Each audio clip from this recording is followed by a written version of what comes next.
I do believe that violence will not lead us to freedom as Palestinians, to independence. So these two identities can live everywhere, actually. You belong wherever you belong. The most important is that the other side also exists like you. I came here 10 years ago after 20 years of activism in the left side of the peace camp. Let me put it this way. Here is a piece of land that belongs to my family. Gush Etzion area is a very sensitive area because, first of all, the land is surrounded by settlements, like 6 Jewish settlements here. It's considered to be Area C, even more than that. And Area C is where Palestinians are not allowed to build or anything or have any resources of water, electricity, anything.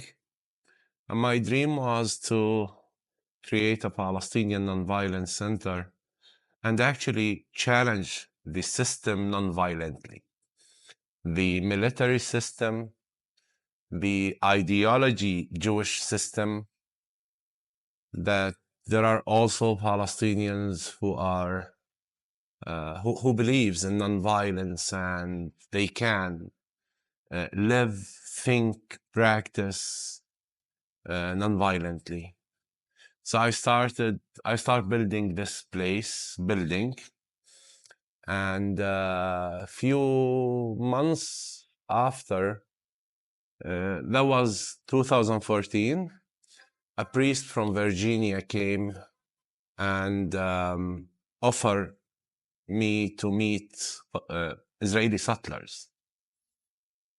Then I didn't know why I said yes from the first minute, but it was not easy. It was not easy decision because I speak to Israelis, I act with Israelis, I joined initiatives with Israelis, but never with settlers because they are considered as the biggest obstacle for peace. So they show up, a few of settlers that one of them I've known before, Rabbi Hadassah Fruman, because I knew her husband who passed away, and as they say, Zichrono Livracha. He was a very famous, peaceful, active rabbi. And we start a conversation. We started a conversation which is not easy at all. About land, about occupation, I mean, the word occupation was hard for some to hear. Then I realized that the deep values of the conversation brought me to want more. Like, this is what I'm looking for. Sorry. It's like the connection between Jewish identity and land, Zionist ideology and politics, security and Palestinian lives, responsibility, who's responsible, about what? I mean, these like the deep issues that I always thought if the settlers will just be out of the West Bank, we're going to have peace tomorrow. And I always believed in that. And then, okay, why this is not happening, you ask yourself. And you know, by the international community, by every single law, that this is legitimate, that they should not be here. But for them, it's a different story. You know, the way that they value their existence present on the land is much different than the way that we see it. And then I look at myself and I said, yeah, that makes sense because I'm a refugee. I mean, we have 5 million Palestinian refugees. So Yes, we do have an identity in Jaffa, in Akko, in many places. This is who we are. And this is what life should be. And then day by day, they start coming, and I found it very interesting because if we manage to switch the conflict between to transform the conflict between a conflict that is between identities to a conflict to an argument between behaviors, this is going to be the first step for peace. On the other hand, we need also a political umbrella for our activism as a vision. So how do we envision this land? How do we envision the people? How can these identities practice themselves without any harm on anyone's identity? What could be that political model? Number three, how can we really give hope to people, to Palestinians mostly, who have seen and experienced the unjust act of the settlement movement, taking their land, forbidding them to reach the rest of it, controlling them, their life, their economy, their education, their everything. I mean, how can we change that? So I start with with a group of Israeli settlers launching Roots Initiative as a Palestinian Israeli nonviolence peace initiative about transformation, reconciliation, and nonviolence. And this is not, and was not, and still not easy for me and for many others. Maybe today I am more toward my society, my Palestinian nonviolence movement, but I also do believe that we need to crack that wall about settlements, settlers, refugees. I mean, the hard, tough issues. Because any Israeli leader will tell us that he will do it tomorrow, taking out 600,000 settlers from West Bank and East Jerusalem. I'll tell you, he's a liar. He's just lying. And any Israeli leader who will tell me that the settlement project can continue and expand, and it doesn't matter the life of Palestinian, I will be the first one to face him. So we have to find a way for, as I told you, for our identities to exist without harming that vision of peace. So through Roots, I found very courageous leaders, Israeli leaders, who will stand and say the truth. That the truth is, with all of their belief in their own identity, but there is another identity here. And considering just their truth will just add fuel to this conflict. My truth has to be part of this reality.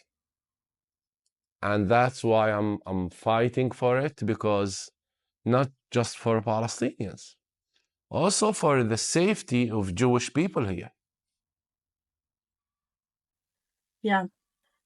So, a few questions. First of all, you say do it by not cease to have the clashing of identity and focus on the ceasing the clashing of behaviors. That's what you say, right? So, can you elaborate more on how you see that playing out in practice? Identity and behaviors, as you know, are two different issues. Occupation, military occupation, is a behavior. Violence is a behavior. Judaism is an identity. The Palestinian identity, the Palestinian DNA is an identity. With all the history, the narrative that both sides believes that the entire land belongs just to them. There is no place to the other side. Actually, there is a place to the other side, but with sort of limited sort of amount of rights. This is not peace. Even if Israel will continue and the Palestinian will be just good kids accepting that reality without recognition of their identity, I think the Jews are doing a big mistake, and vice versa. So yes, we need to start shifting the way that we think. If Jewish people think that their identity, whatever they believe in, will be practiced and safe without any problem at the expense of Palestinian recognition, identity, dignity, rights, they are mistaken. On the other hand, if we are Palestinian expecting that the Jews in the West Bank will just take their stuff and leave, this is not going to happen. So we need to secure the argument as a first step. I always said dialogue is not about agreement. It's not necessarily about agreement. Dialogue is to have a secure place for argument first. People have to feel safe to be transformed, have to feel safe to recognize the other, have to feel safe to change behaviors. So I have many arguments with soldiers, officers, telling them this behavior of humiliation of Palestinian will not bring security. And I do believe that violence will not lead us to freedom as Palestinian, to independence. So what do we do as a first step? Let's stop these acts immediately. Let's stop harming each other. Number two, let's start a deep transforming dialogue about who we are and what we want and how do we see the other and what we want with the other in the future. Number three, let's create that political model that will guarantee security for identity, but also security of behaviors and life, like legitimate behaviors. Occupation is illegitimate thing on any law, in any place, on any human being. And I raised the question. I raised two questions clearly among Palestinians and among Israelis, among Jewish people in general. Israelis, Jewish people have to decide, are you controlling my people, Palestinian people, for the sake of security, or you taking my land for the practice of ideology? Because if it's for ideology, there is no place for me. You don't see me. If it's for security, it's also my responsibility to secure Israeli lives. But let us build it in a fashion that I will not be traitor to my people, to my identity, to my cause. I cannot just secure you or even call for your security at the expense of our children's lives, of our children's condition, of the future of our people. On the other hand, do we Palestinians recognize the legitimate identity of Jewish people to this land? This is a very big step. But we are also afraid to do that because what does that mean? Politically, what does that mean? So we should see the truth, we should tell the truth, but we should be courageous also. Peace needs courage. It's much easier to go for war, to go for violence. But to swim against the river, it's hard, and it's much easier to identify with who you are. But to identify with the other and their needs, it's hard because there is a price we have to pay, a price of the way that we grow up, a price of the way that we view our existence, but it's not a price of our identity. We don't need to change who we are, but we need to change what we are about. That's peace. So in the second step, you say that different Palestinians who have different viewpoints need to come together and identify what their goals are to unify the movement, right? I think we Palestinian today, I'm doing some work there, has to come up with a very critical, clear peace initiative that will also include the plan itself, the action plan. So how do you see that actually playing? Like, how do you actually see people coming together to finalize that singular plan? Listen, we are fed up. We are fed up with the occupation. We are fed up with our leadership. We Palestinians are struggling every day between two identities through all of this conflict. The identity of revolution that we need to resist the occupation, and the identity of citizenship to build our society without a state. So we end up with no identity. Are we part of revolution? We're not. This is not a revolution. Are we part of a state? We're not. This is not peace. And this is not like a healthy society with normal values. So that initiative that I'm talking about today has to put a combination, not just between resistance and citizenship. It has to put a combination. I don't want to resist the occupation. That's not my goal. My goal is to end the occupation. This occupation will not end as long as we don't have a national plan, at least Palestinians, that will describe the act and describe the vision at the same time, with a commitment from the grassroots and political leadership.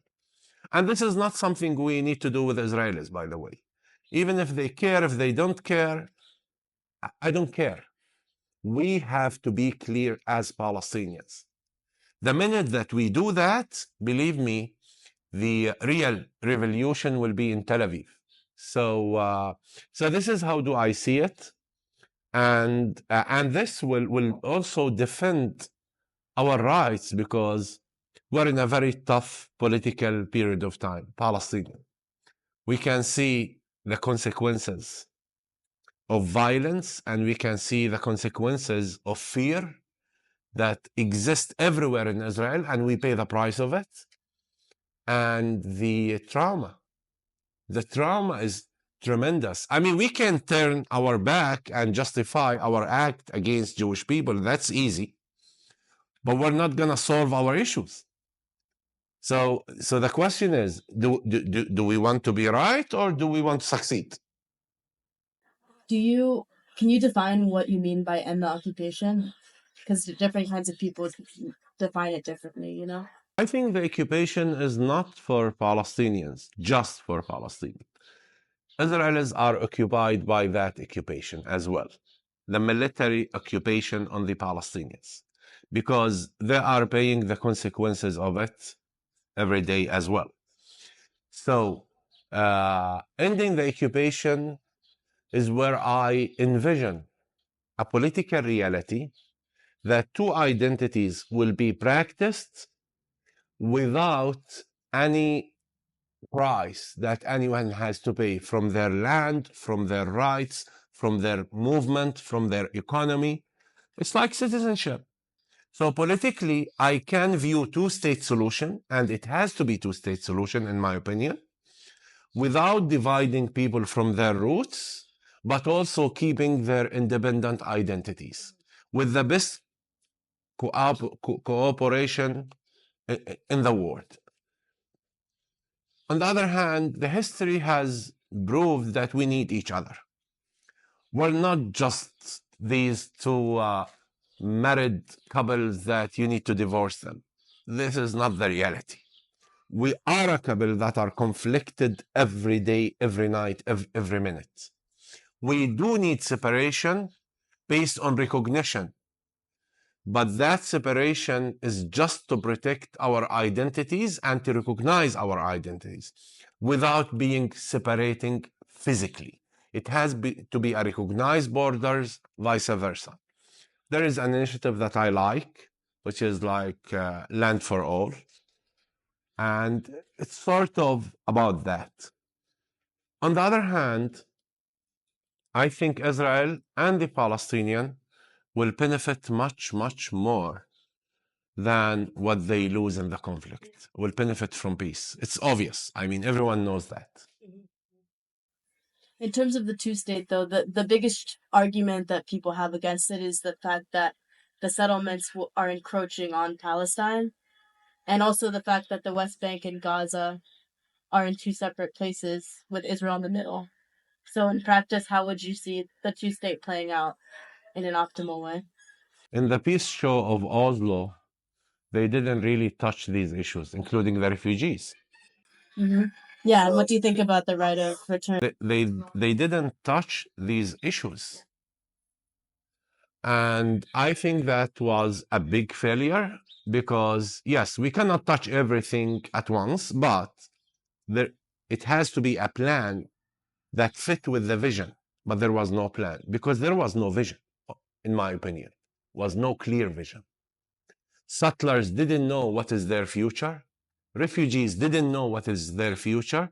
So they couldn't find a place for them to fit in the process. This time we have to be very much more clear. What is their destiny, their future, but what is their responsibility as well? What is their role? And that's why this model that I'm describing here is not a threat on people. People will not be afraid of their future. Actually, they can find a role, which is their role. I mean, it's the two community role to provide that vision.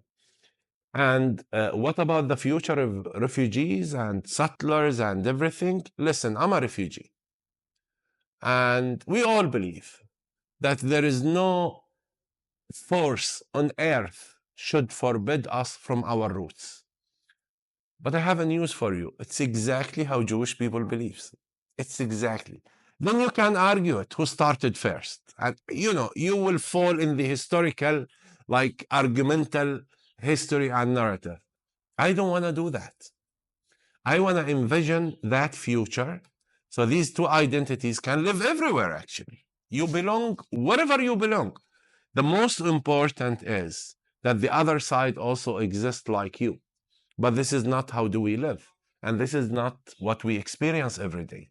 We experience a minority of Jewish people on the West Bank that take the right to do everything and anything with the protection of the army and Palestinians who are paying the price of that. So it kind of sounds like even though you're saying two-state, you seem more in favor of the one-state. If you're saying that everyone, Not exactly. but if you are, then how do you see like within the two-state the issue of the settlers and Sounds more like confederation. yeah, it sounds more Yeah, like confederation. Right. more a confederation and Because people say the two-state is dead. Because the two-state, the difficulty is that the West Bank and Gaza are so far apart. How can you make it into one state? That's even three-state solution. Yeah, and then how do you Sorry. deal with the settlers who are in Palestine? Would you believe that they should be relocated into Israel and that there should be some kind of road that connects Gaza and the West Bank? Or I think when people say the two-state is dead, they're doing a huge mistake. Actually, Oslo is dead, not the two-state. And we have to understand the difference. And this is what I described earlier. The two-state is the principle. But the way to establish it is different than Oslo, is different than even people's imagination. Because they spoke about just behaviors, like where are the borders should be. It's obvious. 1967, the Green Line, this is very clear. But this is not the issue. The issue, what do we do with hundreds of thousands and millions of settlers and refugees? So the way I see it, I don't want a state empty of Jews. And Israel should not be empty of Palestinians. okay, They can be Jewish people as there are Muslim and Christians in the Palestinian state, but without controlling my life and without becoming Palestinians as well. They can vote for Israel. so you're saying the West Bank would annex Yeah, annex the settlers and they would live under Palestinian law, and if they then want. And if they don't, then they move to they can Israel. leave. Yeah. And then with the refugees, accept all refugees back into Palestine. Well, the initiative doesn't say that exactly, but this we can figure it out. Yeah. I mean, it's You have to agree. with this, it's solvable. Without this, I don't see it solvable, honestly. Because you're saying in terms of settlers living under Palestinian law but voting for Israeli governments, this is one of the big arguments for two states, because the Jewish democratic state, right? Is it, if you annex the West Bank and you don't give people voting rights, then it's not a democracy. And if the majority's not there, it's not a Jewish state. So, I mean, I guess that would kind of solve it, that the two groups could live in each other's areas, but vote for their own representative government. So that doesn't change the political. So they would live under Palestinian law, but vote for Israeli. And Palestinians would live under Israeli law, but vote for what's the Palestinian the point of government. So people would have free movement and be able to live in their historic homelands without like the fear of changing and this is the big fear of Jews living as a minority, because that's their trauma history of being a minority. They lose control. And so you're answering it. Jewish people in Israel want to be majority always. So when you come with one state, for them, it's forbidden. Let's say and see the truth. They want to be the majority. And that's the one state is the ideal solution, but in the ideal world. We are not in an ideal world. We have to be realistic. Palestinians as well.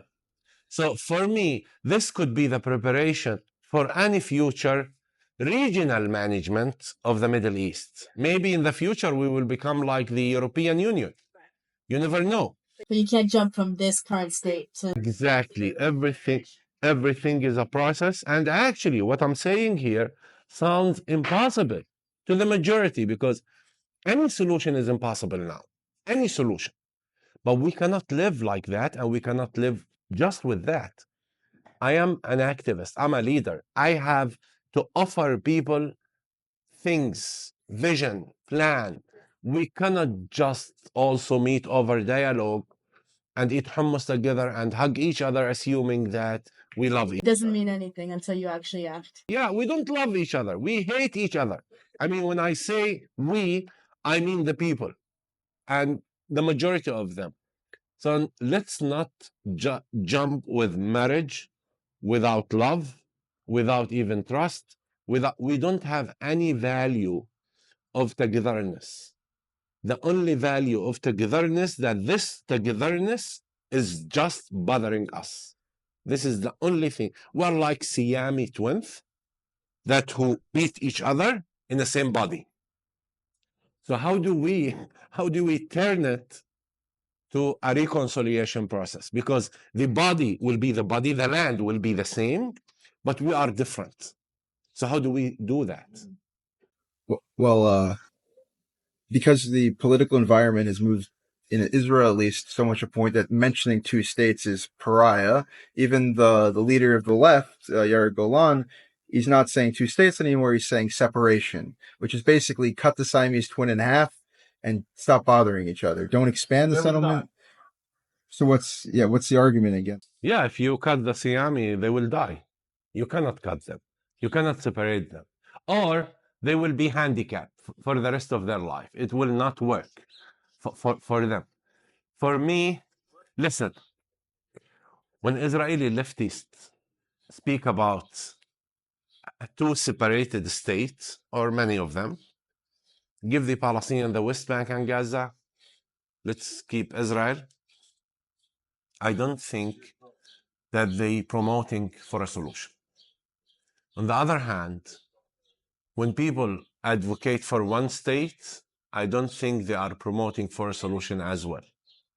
Number three, when activists think that just by dialogue, by hummus and hugs, we will see another reality and national transformation, they're doing a big mistake. What serves peace in Palestine is not necessarily the same thing that serves peace in Israel. I think 4 steps has to happen. Number one, the design of the plan that describes the vision. Number two is the action plan for both people, even separately, not necessarily together. But both of them will accept and agree about that plan and vision. Number three, an immediate act, mostly in the Palestinian side, to transform people's life conditions. We are under the lowest level of life, with a threat of extreme settlers, army, fanatic settlers even. Number four is the cooperation with the international community, especially the Arabs. Saudi Arabia, I love the Queen of the Crown Prince. I think he's a great Arab leader, and there is a big potential that we will have a regional reconciliation much more than Palestinian-Israeli reconciliation. So these are the fourth steps for peace to happen. And you know what? With all what we argued, the first condition in any peace effort negotiation is to want peace. To want peace. Everyone wants peace, but they want their own peace. And this is what happened in Oslo. Each side wanted his own peace. When we speak about Gaza and the West Bank, why Gaza and West Bank cannot be connected? I mean, land swap, there is million solutions. No, in Oslo, they spoke about roads. It's not roads. It's like, has to be like a territory more than roads. I mean, I don't want to go there, but if we succeed, and this is our first goal, in my opinion, to create the environment for peace. The environment for peace cannot be created without these four steps that I mentioned. Because people will start investing in something clear that will not be destroyed as well. They will have hope, but they will have also responsibility. So we talked about like your views on politics and the solution, but I feel like we never covered what does Roots do, and also your story before you started Roots, because I know you have some interesting tales to share. Yeah. Well, as a human being who was born in this conflict, was born to a refugee family from 1948 from Kibeba, what called today Lachish, actually between Hebron and Gaza. A very political family from my mother's side. My mother was, she passed away. She was one of the leaders of PLO, a very famous woman who spent most of her life in resistance, but also trying to build a dignified environment for her kids and for her people. Served years in the Israeli prison with me as well. Encountered 4 years, and for her was 5 years. Encountering the conflict from a very close point. Like, we lived with the conflict in our home, in our food, we were breathing politics. We were like, What were you in prison for? throwing stones. This is the only thing that I did against Israelis when I was 17 years old. And for that, they promised me 10 years in prison. Anyway. IDF soldiers? Huh? IDF soldiers? You were throwing at the IDF soldiers? Yeah. When we used to throw stones against Jeep cars and Merkava tanks, like, it's insane. I mean, you're throwing stones in a Jeep car. What will you do? Like, it's very complicated in description. Are you doing because act of violence or act of anger? It's very complicated because a stone can kill a human being as well. But it was mostly, and this is what I like in the first Intifada, a scream that we exist, we deserve rights, and we don't deserve what is happening to us. I'm curious, I've never asked anyone this, but when you throw stones and you know the consequences, because a lot of people around you face the same consequences of being in prison for like 5 to 10 years after throwing stones, what's the mentality for the justification for continuing to throw the stones, knowing that you may face the same consequences. Or get shot. Yeah, or even die. The justification? Yeah, like what's the rationale? That's a better word. Yeah, not the justification, like the rational. Like what's your You have to thinking, justify what's your yourself. thinking process? Yeah. Is there any nation or people or community on earth will accept injustice? I mean, the value, what value my life? Not just my identity, even my life, that I want to live normally and I want to die normally. So any price beyond that is not easy. It's very high. I lost my brother and I know what does it mean. But life cannot continue this way.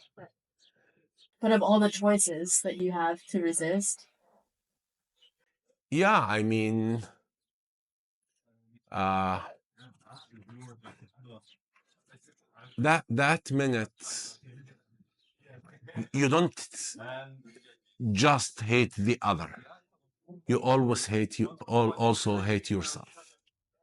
You become angry on your parents who brought you to this life. Angry, but people doesn't share that. Angry on your leadership. Angry on the international community. Angry on everyone.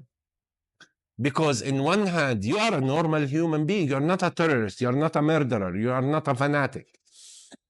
But on the other hand, you don't live like this because there is someone in the top of your head controlling every single movement in your mind, in your feeling, in your reality. And you resist that. Do you think it's easy for kids to just jump to the street and get shot and die? It's not easy. It's not easy for them, for their parents, for everyone. But when life level has become so low, I always said that when people lose their fear to die, life is hell. When people have nothing to lose, there is hell. When land become more important than people's safety, life is hell. When arguing over ownership of the land is more important than arguing on people's life on the land, life become hell. I always say we don't own the land. We belong to the land. And that's the shift that we need to do. So when a settler humiliates Palestinian because he thinks that God promised his land and this land, and he's the chosen one, then I'm not sure God is happy with it, because God created also other identities on this land. So the justification, it's very complex. It's very complex, like reality that has deep complexity of like behaviors. So in prison, I encounter nonviolence by having a hunger strike with my mother for 17 days to see each other. Because after 3 years in prison, Israel always refused to let us meet. It was part of our punishment. And after starving 17 days, I was almost dying, you know? Not for land, not for Palestine, just to see my mother. But there was a message there that whatever you do to me, you will not forbid me from my rights. And the basic one is to hug my mother, to see her. That's a very single basic right. But it cost me a high price every day, where I succeed finally with her, and we met. And I came back very confused from from that visit about what is this powerful act that I did and I have never done before, that brought Israel to agree for the first time in something that I wanted. And that was my humanity. My humanity was my biggest weapon that I was blinded to. Blinded not because I didn't want to see, blinded because I didn't know how to use it. I didn't meet myself before. Then I start believing in nonviolence, in Oslo Peace Initiative, investing on it, trying to transform people, but the reality was absolutely different. Because you cannot have a reconciliation process without a political umbrella that will secure and even contribute to the growth of hope, to the growth of investment. It was the opposite. Then I lost my brother in 2000. He was shot, just shot by an Israeli soldier. There was an argument with the soldier that cost him his life. And now you have a big exam. Am I truthful to my nonviolence beliefs? And the easiest thing on earth is to act as a victim and to justify any act against anyone. And this is one of the worst values of this conflict. Both sides act as victims and they have competition of suffering as well. But worse than that, they are blind to themselves. Because acting as a victim, you victimize yourself as well. Because you are not out of the box. You don't see the reality. So I was luckily released by that prison by the same people who put me there, by Israelis. Bereaved Israelis who came to my home. And I was shocked that my mother even received them. And I saw that for the first time, I saw a Jewish person sitting in my home and crying. I saw a Jewish person calling us to come to our home to pay condolences. I mean, I always have Israeli Jewish in my home, but they never call. They just come to destroy, to arrest, to humiliate. But these kind of people were different. And the first time I felt equal with Israelis, these few minutes, because we were sharing the grief of our beloved ones and the graves that under the ground. And the first statement came from my mouth that I'm not the only victim. These devils suddenly are victims. They are not exactly devils, no, they are humans, and they are victims of us. But also, if we will share that minute of sadness, not anger, of tears, not hate, when we remember what we buried underground, if we share what is on the ground the same way, there will be peace. So we should value what is on the ground, which is this, our life, our humanity, our resources, our identities, and not to be stuck with the graves of our beloved ones that we bury underground. So I made the switch years until 2002, until now. I'm in this journey. And I promise you, my life has not become easier. It's much harder. It's much harder because it's not just my brother in my heart, his memories. It's not my people on my shoulder. It's both of them. And believe me, they're so fucking heavy to the level that I'm ready to do anything on earth just to save one people's life, one human being life. And what I'm doing today is maybe so much or little, but I'm calling on everyone. Stand for solution and be just to both of us, because we need justice, even though justice is a very complicated issue for me. I don't believe in I believe in justice as a value, but I don't think that there are just solutions. What could be just for Jewish people after the Holocaust? What could be just for us, Palestinians? after losing our homes, lives, were spreaded now in many countries, paying the price of other conflicts in wherever we live, in Syria, in other places. We're dying there because not just because of our conflict, but because of other conflict. So we're not equal, and this is very important. So when I ask people to stand for solution, is also to raise the Palestinian issue, Palestinian life conditions, Palestinian like hope of a future to the level that Palestinians will have something to lose when it comes to peace building.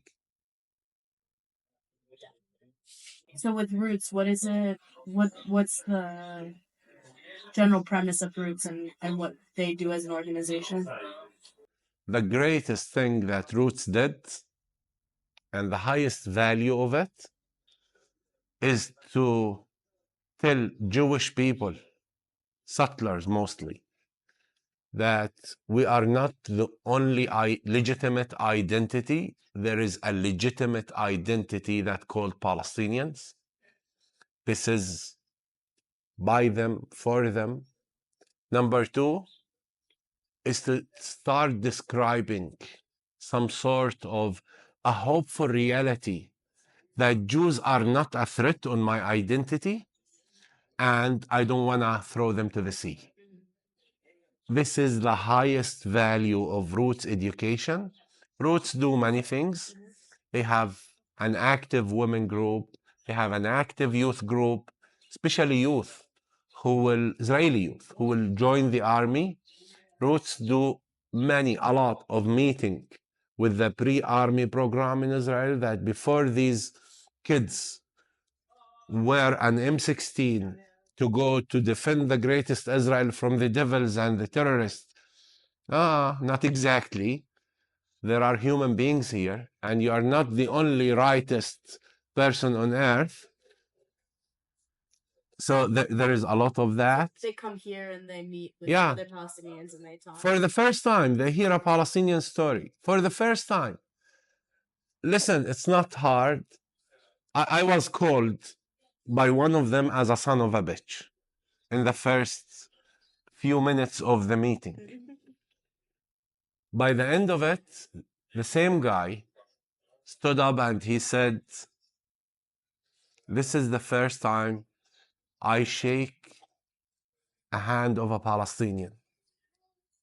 And I'm so sorry for what I said to you." For me, it means a lot because if this guy would go to the army before knowing who we are, it could be a hell.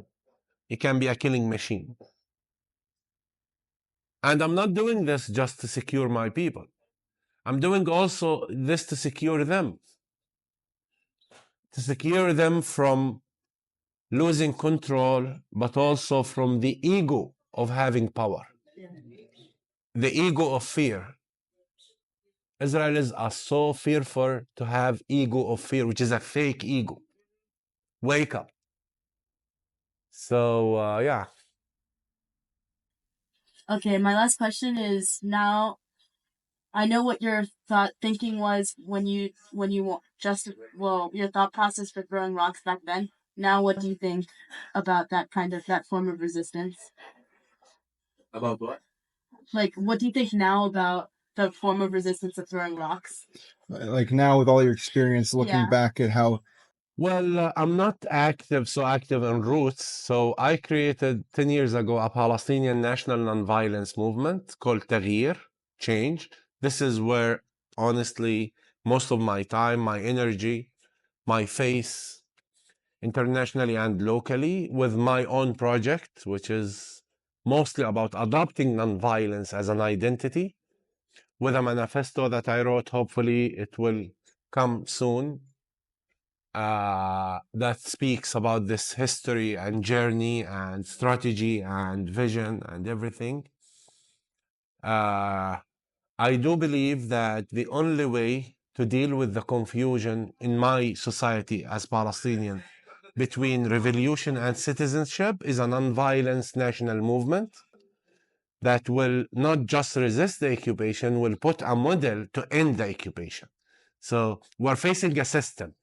So we have to have a system to face the system, not just statements or acts.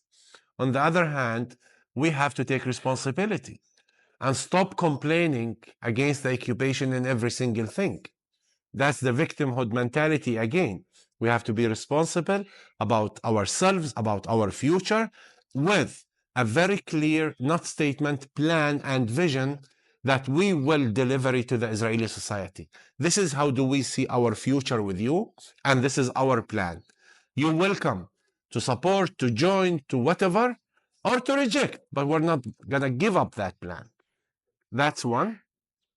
Number two, answering your question, you know, while you are digging a grave of your enemy, just remember that it can be your grave. Any act of violence that people will take, they bury their lives not exactly. It's like someone said, you drink the poison and you accept someone else will die. But actually, you are drinking the poison. This is what violence make to you. On the other part of it, when I see kids today throwing stones, I wish that they will wake up to have an effective role for their own society and people. Then I become angry on my leadership. These kids can continue throwing stones, and we did it for many years. But then what? I wish that they will have an adoption, a movement that will adopt them to describe their anger by building, not destroying themselves, because they are not destroying Israel. They're destroying themselves, their lives. But I cannot understand why. So understanding is not enough. It makes me sad, especially when I see a child, 15 years old child on hands because he lost his life because of a stone, or throwing stones. I mean, a drop of blood worth Palestine, Israel, the world for me, a drop of blood. Even in Islam, a drop of blood of Muslim worth Al-Kaaba, the holiest place on earth for Muslims. It's all about how do we value ourselves and how do we practice our identity. I actually have one more question. One final question. I'm doing a workout. Can you share us like one of the most impactful stories you had with a settler, like a story that you had with a settler? Through your I'll share, I don't know. You probably go through it, actually. I'll share with you a story with a soldier, actually, on a checkpoint. How nonviolence works, and who we are, and how we are stereotypes. That describe all what I said. One day I was driving here with my friend who has like a fancy car. I asked him to drive me to Bethlehem, actually, not here. And there was a soldier in a checkpoint, a very religious one with taltalim and kippah.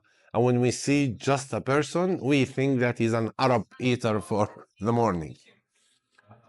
And it was raining in winter, very cold. Here it's very cold in winter. And cars were stuck, Palestinian cars. Like there was more than 100 cars. And this guy was just humiliating people. And with no attention to who he cannot even see us. After 1 hour and something, my turn came. I opened the window and I look at him. And I was expecting that he will ask for my ID. And he didn't. He came and he smiled on me and he said, "How is the checkpoint?" You know, a fake smile. Like he was so proud to see me in this shit, sorry. And then I look at him and I told him the checkpoint is horrible, like it's very bad. I speak Hebrew like my Arabic. مخصوم قروع. And he said, and he smiled more and he said, "Why? Tell me." لا مزق قروع. And he wanted me to complain and, you know. Then I look at him and I smile. And I told him, it's bad because you are suffering. Then he becomes so angry and he said, no, you are suffering. He said, no, I'm in a heat in this fancy car, having the best conversation with my friend, looking at you since 1 hour and something. You are under rain in this cold, stuck. I feel sorry about you. Then he said, who you are?